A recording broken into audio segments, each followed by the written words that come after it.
Hi guys, welcome back to our channel Harish Experts. ఈరోజు మనం కొన్ని ఇంపార్టెంట్ పాయింట్స్ స్టాక్ మార్కెట్లో మాట్లాడదాం.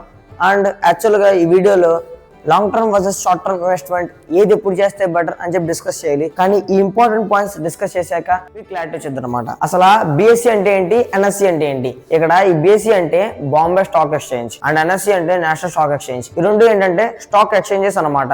అండ్ ఈ బిఎస్సి అనేది 1875 నుంచి ఉంది అండ్ ఈ ఎన్ఎస్సి అనేది 1992 నుంచి ఉంది. అండ్ ఈ రెండు ముంబైలో ఉన్నాయన్నమాట.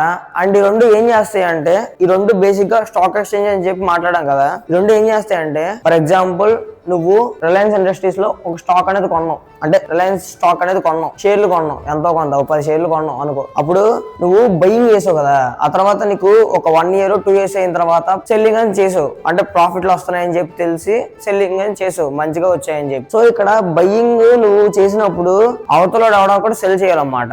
అండ్ నువ్వు ఇక్కడ సెల్లింగ్ చేసినప్పుడు అవతలోడు ఎవడైనా బయింగ్ చేయాలన్నమాట. ఇక్కడ ఏం జరుగుతుంది, మనకి స్టాక్ అనేది ఎక్స్చేంజ్ జరుగుతుంది. అంటే ఎవడైనా బయింగ్ చేస్తే అండ్ అవతలోడు సెల్లింగ్ చేయాలి, అండ్ ఎవరైనా సెల్లింగ్ చేస్తే అండ్ అవతలోడు బయింగ్ చేయాలన్నమాట. ఈ ఎక్స్చేంజెస్ జరిగేది చేసేది అంటే మొత్తం రన్నింగ్ అనేది ఎక్కడ జరుగుద్ది అంటే ఈ Bombay stock exchange and national stock exchange లో జరుగుతుంది అన్నమాట. అండ్ ఇక్కడ ఈ ఎక్స్చేంజ్ అనేది ఒక షేర్ హోల్డర్ కి అండ్ ఈ బిఎస్సి ఎన్ఎస్సి కి మధ్యలో ఒక బ్రోకర్ నడిపిస్తాడు అనమాట. అండ్ ఒకప్పుడు చూసుకుంటే ఎప్పుడైతే ఇంటర్నెట్ లేని టైంలో హర్షద్ మెహతా స్కామ్ చూసాం కదా, ఆ స్కామ్ లో మన హర్షద్ మెహతా ఎలాగైతే ఈ బాండ్ పేపర్లు తీసుకుని షేర్లు అమ్మడం కొనడం అనేది మధ్యలో బ్రోకర్ లా చేస్తాడు, సేమ్ అలానే ఇప్పుడు ఇంటర్నెట్ వచ్చాక కూడా బ్రోకర్ ఉందన్నమాట. ఆ బ్రోకరే ఈ ఆన్లైన్ ప్లాట్ఫామ్స్, అదే మన జెరోదా గానీ లేదా గ్రో గానీ లేదా అప్స్టాక్ గానీ లేదా ఏంజిల్ వన్ గానీ, ఇలా ఈ బ్రోకర్ అకౌంట్స్ ద్వారా నీకు ఈ ఎక్స్చేంజ్ అనేది జరుగుతుంటాయి అన్నమాట, ఈ షేర్ హోల్డర్ కి అండ్ ఈ బిఎస్సి ఎన్ఎస్సి కి. అండ్ ఈ హోల్ ప్రాసెస్ అనేది స్టాక్ మార్కెట్ లో జరుగుతుంది అనమాట. మర్చిపోయా, ఈ బిఎస్సి అనేది ఎప్పటి నుంచో ఉంది కదా. అండ్ ఈ బిఎస్సి లో నియర్లీ 5000+ కంపెనీస్ అనేది లిస్ట్ అయినాయి అన్నమాట. అండ్ ఎన్ఎస్సి అనేది 2000+ కంపెనీస్ అనేది లిస్ట్ అయినాయి అన్నమాట. ఈ ఎన్ఎస్సి లో ట్రేడింగ్ అనేది వాల్యూమ్ ఎక్కువ ఉంటది వెన్ కంపేర్డ్ టు బిఎస్సి. ఎందుకంటే ఈ ఎన్ఎస్సి లో కొంచెం ఎగ్జిక్యూషన్ అంటే ట్రేడ్ ఎగ్జిక్యూషన్ అనేది కొంచెం ఫాస్ట్ గా ఉంటది అనమాట. ఈ రెండు మనకి మేజర్ అంటే మెయిన్ స్టాక్ ఎక్స్చేంజెస్ అనమాట మన ఇండియాలో. ఈ రెండు ఏదైనా స్టాక్ మార్కెట్ అనేది అంటే స్టాక్ మార్కెట్ లో ఏవైతే కంపెనీస్ స్టాక్స్ అనేది లిస్ట్ అయినాయో ఈ బిఎస్సి లో ఎన్ఎస్సి లో లిస్ట్ అవుతాయి అన్నమాట. అండ్ ఈ బిఎస్సి కి ఎన్ఎస్సి కి రెండు మేజర్ ఇండిసెస్ అంటే సూచనలు రిప్రజెంట్ చేస్తాయి అన్నమాట. అండ్ ఈ ఇండిసెస్ పేర్లు ఏంటంటే నిఫ్టీ 50 అండ్ సెన్సెక్స్ అన్నమాట. బిఎస్సి కి సెన్సెక్స్ అండ్ ఎన్ఎస్సి కి నిఫ్టీ 50. అండ్ ఈ నిఫ్టీ 50 లో టాప్ 50 ఇండియాస్ గ్రోయింగ్ కంపెనీస్ అనేవి లిస్ట్ అవుతాయి. అండ్ ఈ సెన్సెక్స్ లో టాప్ 30 కంపెనీస్ అనేవి లిస్ట్ అవుతాయి అన్నమాట. అండ్ ఈ రెండు మెయిన్ ఇండిసెస్ అనేవి మన ఇండియా యొక్క ఎకానమీని రిప్రజెంట్ చేస్తాయి అన్నమాట ఇండైరెక్ట్ గా. ఎందుకంటే ఎప్పుడైతే ఈ గ్రోత్ కంపెనీస్ అనేది పెరుగుతాయో ఆటోమేటిక్ గా ఇండియా కూడా పెరుగుతుంది కాబట్టి. సో ఇక్కడ గ్రోత్ కంపెనీస్ అనేవి లిస్ట్ అయినాయి కాబట్టి మనకి ఇండిసెస్ అనేవి రిప్రజెంట్ చేస్తాయి అన్నమాట. ఇప్పుడు మనం బేసిక్ గా ఒక స్టాక్ యొక్క షేర్ హోల్డింగ్ ప్యాటర్న్ అనేది ఎలా ఉంటుందో డిస్కస్ చేద్దాం. Foreign institutional investors, domestic institutional investors, promoter, mutual funds and retail investors. And ఇక్కడ ఈ ప్రమోటర్ అంటే ఆ కంపెనీ యొక్క ఓనర్ షేర్స్ అనేది ఉండడం అన్నమాట. And domestic investors, foreign institutional investors అంటే వేరే కంట్రీస్ నుంచి పెద్ద పెద్ద కంపెనీస్ ఉంటాయి కదా, వాళ్ళు వచ్చి ఈ పలానా స్టాక్ లో ఇన్వెస్ట్ చేయడం అన్నమాట. అండ్ డొమెస్టిక్ ఇన్స్టిట్యూషనల్ ఇన్వెస్టర్స్ అంటే మన ఇండియాలోనే పెద్ద పెద్ద కంపెనీస్ వచ్చి ఈ పలానా స్టాక్ లో ఇన్వెస్ట్ చేయడం. అండ్ రిటైల్ ఇన్వెస్టర్స్, ఇక్కడ రిటైల్ ఇన్వెస్టర్స్ అంటే నార్మల్ గా ఉన్న మన కామన్ పీపుల్స్ ఈ పలానా స్టాక్ లో ఇన్వెస్ట్ చేయడాన్ని వాళ్ళని ఏమంటారు, రిటైల్ ఇన్వెస్టర్స్ అంటారు అన్నమాట. అండ్ మ్యూచువల్ ఫండ్స్, ఇక్కడ ఈ మ్యూచువల్ ఫండ్స్ అంటే ఒకవేళ నాకు స్టాక్ మార్కెట్ గురించి ఐడియా ఉంటే ఓకే, ఒకవేళ నాకు స్టాక్ మార్కెట్ గురించి ఐడియా లేదు, నేను దేంట్లో ఇన్వెస్ట్ చేయాలో నాకు తెలియదు, అయితే ఏం చేస్తానంటే ఈ పలానా మ్యూచువల్ ఫండ్స్ లో నేను నా యొక్క అమౌంట్ ఎంతో కొంత ఇన్వెస్ట్ చేయడానికి ఈ మ్యూచువల్ ఫండ్స్ లో ఇస్తాను అనమాట. సో అప్పుడు ఆ మ్యూచువల్ ఫండ్స్ వాడు ఏం చేస్తాడు, ఆ డబ్బుని తీసుకెళ్లి మేనేజ్ చేస్తాడు అనమాట. ఈ పలానా స్టాక్స్ లో కానీ, ఈ పలానా బాండ్స్ లో కానీ, లేదా సంథింగ్ గోల్డ్ లో కానీ, లేదా కమాడిటీస్ అంటే సిల్వర్ ఇలా ఈటీఎఫ్ లో కానీ ఇలా ఇన్వెస్ట్ చేస్తాడనమాట. సో ఈ మ్యూచువల్ ఫండ్స్ అనేవి ఈ హోల్డింగ్ లో కూడా ఉంటాయి పలానా స్టాక్ కి, అలా డిటర్మైన్ చేస్తారనమాట ఈ షేర్ హోల్డింగ్ ప్యాటర్న్స్ అనేవి. అండ్ ఈ మ్యూచువల్ ఫండ్స్ గురించి నేను ఒక డీటెయిల్ గా ఒక వీడియోలో క్లారిటీగా చెప్తాను అనమాట. అప్పుడు నీకు పూర్తిగా ఈ మ్యూచువల్ ఫండ్స్ కాన్సెప్ట్ అనేది ఎలా ఉంటుందో క్లారిటీ వచ్చేస్తుంది అనమాట. ఈ స్టాక్ మార్కెట్ లో కంపెనీస్ అనేది ఎలా లిస్ట్ అయ్యి ఉంటాయి అంటే large cap companies, mid cap companies, small cap companies micro cap companies, nano cap companies and Penney stocks అన్నమాట. ఇలా లిస్ట్ అయ్యి ఉంటాయి అన్నమాట.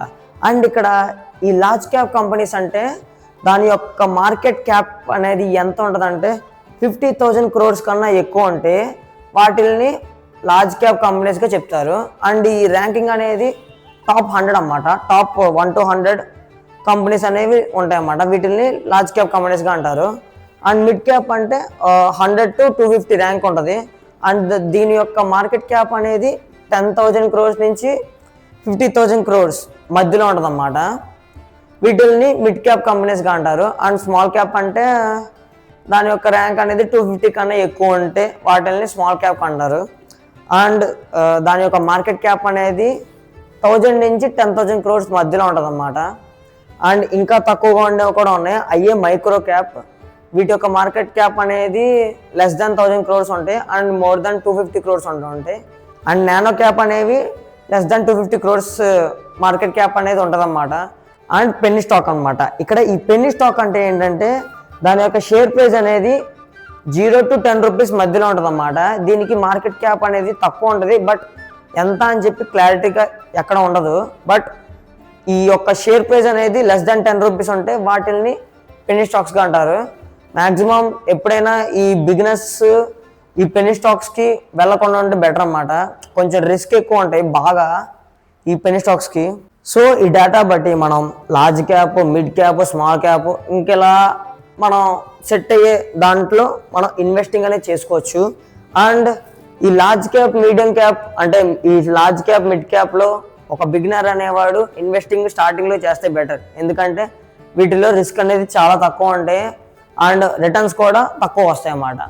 అండ్ మనకి ఇంకా కొంచెం వెళ్ళే కొద్దీ పెరుగుతూ నాలెడ్జ్ పెరిగే కొద్దీ మనం షిఫ్టింగ్ అనేది చేసుకోవచ్చు అన్నమాట. 70%, 60% లార్జ్ క్యాప్లో చేసుకొని 30% ఇలా మిడ్ క్యాప్లో చేసుకొని అండ్ 10 to 20% స్మాల్ క్యాప్ కంపెనీస్లో చేసుకోవచ్చు అన్నమాట మన ఇన్వెస్టింగ్ ఎక్స్పీరియన్స్ బట్టి. అండ్ ఇలా మనం ఇన్వెస్టింగ్ అనేది చేసుకుంటూ కాంపౌండింగ్ మనీ స్ట్రాటజీ కూడా వాడుకోవచ్చు. ఇక్కడ ఈ కాంపౌండింగ్ మనీ స్ట్రాటజీ అంటే ఇన్వెస్టింగ్ ఆఫ్టర్ గెట్టింగ్ ఇన్వెస్టింగ్ అన్నమాట. అంటే మనకి ఇప్పుడు ఫర్ ఎగ్జాంపుల్ ఒక 2 years ఇన్వెస్టింగ్ చేసిన తర్వాత ప్రాఫిట్స్ అనేది వచ్చాయన్నమాట. అండ్ వచ్చిన ప్రాఫిట్లే మళ్ళీ రీఇన్వెస్ట్ చేయడం, అలా స్పెసిఫిక్గా వేరే కంపెనీలో చేసుకోవచ్చు లేదా ఆ పలానా కంపెనీ స్టాక్లోనే చేసుకోవచ్చు. అలా కాంపౌండింగ్ మనీ స్ట్రాటజీ పెట్టుకుంటూ మన ఎకానమీ అంటే మన యొక్క సెకండరీ ఇన్కమ్ని పెంచుకోవచ్చు అన్నమాట. ఇలా ఈ స్టాక్ మార్కెట్లో కరెక్ట్గా వాడుకుంటే మనకు మనీ అనేది మంచిగా వస్తాయి అన్నమాట. బట్ కొంచెం తెలివిగా ఆలోచించి పెడితే మనకు మంచిదన్నమాట. ప్రాఫిట్స్ అనేది వస్తాయి. ఇదేం పెద్ద కష్టం కాదు, బట్ స్ట్రాటజీగా ఆలోచిస్తే మనకి ఈజీగా అర్థమైపోద్ది. అండ్ ఇలా ఈ స్టాక్ మార్కెట్లో మనం ట్రేడింగ్ చేసుకోవచ్చు, షార్ట్ టర్మ్ ఇన్వెస్ట్మెంట్ చేసుకోవచ్చు అండ్ లాంగ్ టర్మ్ ఇన్వెస్ట్మెంట్ చేసుకోవచ్చు అన్నమాట. అండ్ ఈ ట్రేడింగ్ అంటే ఏంటంటే ఒక రోజులోనే రిటర్న్స్ రావడం అన్నమాట. అంటే నువ్వు ఒక కంపెనీలో అంటే ఒక స్టాక్లో ఇన్వెస్టింగ్ అనేది చేసు, అప్పుడు ఆ రోజే పలానా డేలోనే ప్రాఫిట్స్ రావడాన్ని ట్రేడింగ్ అంటారు. అండ్ ఈ ట్రేడింగ్లో కూడా చాలా టైప్స్ ఉంటాయి, వాటి గురించి కూడా తర్వాత వీడియోస్లో మాట్లాడదాం. అండ్ ఇక్కడ ఈ షార్ట్ టర్మ్ ఇన్వెస్ట్మెంట్ అంటే ఏంటంటే లెస్ దాన్ 3 years అంటే నీ యొక్క పెట్టుబడి 3 years కన్నా తక్కువ ఉంటే దాన్ని షార్ట్ టర్మ్ ఇన్వెస్ట్మెంట్ అని అంటారు అన్నమాట. అండ్ ఒకవేళ నీ ఇన్వెస్ట్మెంట్ అనేది 3 years కన్నా ఎక్కువ ఉంటే అటు 3 years అంటారు కానీ 5 yearsలోకి వచ్చింది లాంగ్ టర్మ్ ఇన్వెస్ట్మెంట్ అనేది. ఒకవేళ ఈ 5 years కన్నా ఎక్కువ ఉంటే దాన్ని లాంగ్ టర్మ్ ఇన్వెస్ట్మెంట్ అంటారన్నమాట.